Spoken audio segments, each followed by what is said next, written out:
das pessoas que têm o conhecimento, são capazes, têm habilidade, têm competência para aquilo, mas elas ficam paralisadas.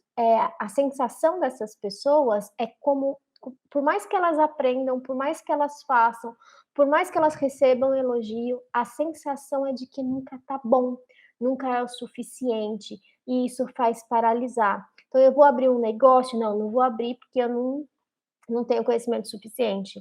Ou eu vou, expandir minha empresa? Não vou expandir minha empresa porque meu conhecimento não é suficiente. Eu recebo uma promoção de um cargo mais elevado? Não vou aceitar porque eu não sou o suficiente, né. E essa questão que a gente precisa olhar. Então entendam o seguinte, se você realmente não tem esse conhecimento, busca, né, se você quer se tornar essa pessoa, né, pra prosperar, para alavancar seus negócios, para seguir uma carreira diferente, vai lá, busca o conhecimento que você precisa. Mas, se você tem esse conhecimento, mas se sente paralisado, a gente precisa entender que muito provavelmente existe uma crença limitante que está travando o seu processo.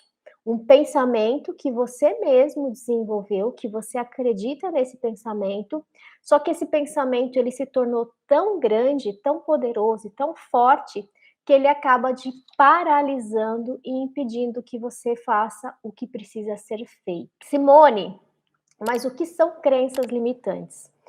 Primeiro assim, crença. Crença é tudo aquilo que a gente acredita que é uma verdade absoluta. Então, todo o seu pensamento que é uma verdade absoluta e que você não contesta esse pensamento, são crenças. O problema é que a gente pode alimentar crenças limitantes e crenças possibilitadoras.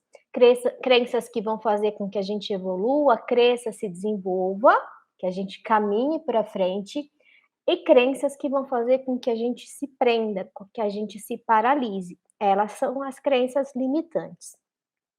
Dentro dessas crenças limitantes, a gente pode dividir em três categorias de crenças, vamos dizer assim.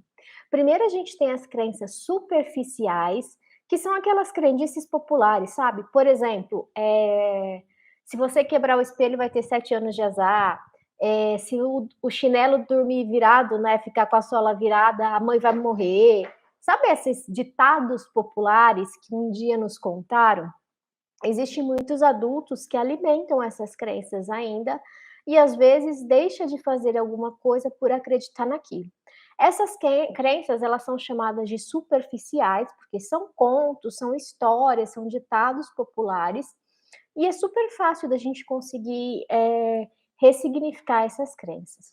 Depois, a gente tem as crenças intermediárias. O que são essas crenças intermediárias? As crenças intermediárias são crenças que já estão um pouco mais cravadas dentro da gente. Por quê? Porque são crenças que foram instaladas por pessoas importantes, por pessoas que têm um poder sobre nós. Então, por exemplo, lá na sua infância, nos seus 3 anos de idade, o seu pai, sua mãe, um professor, uma tia, um tio, alguém importante para você, que você confiava absurdamente, te disse algo e aquilo se tornou verdade para você. Então, essa crença é uma crença intermediária, quando alguém, onde o nosso nível de confiança é muito grande, nos diz algo e a gente passa a acreditar naquilo sem contestar. Essa crença intermediária, ela já vai dar um pouquinho mais de trabalho para a gente conseguir ressignificar. E tem as crenças profundas. As crenças profundas são experiências que a gente mesmo viveu. Então, não foi alguém que me contou, foi justamente a minha experiência de vida, um episódio que eu vivi na minha vida, que gerou essa trava emocional, que gerou essa crença mais profunda. E essa dá um pouquinho ainda mais de trabalho da gente ressignificar.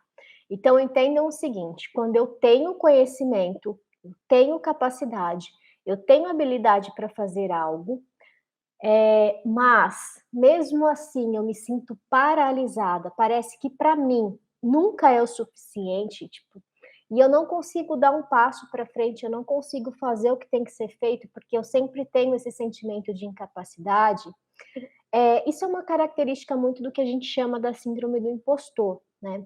Lembrando aqui que eu não estou falando da síndrome do impostor enquanto patologia, tá, como diagnóstico da psiquiatria, mas sim só uma fala da emocional mesmo, né, para a gente trabalhar a questão da saúde emocional aqui nesse episódio.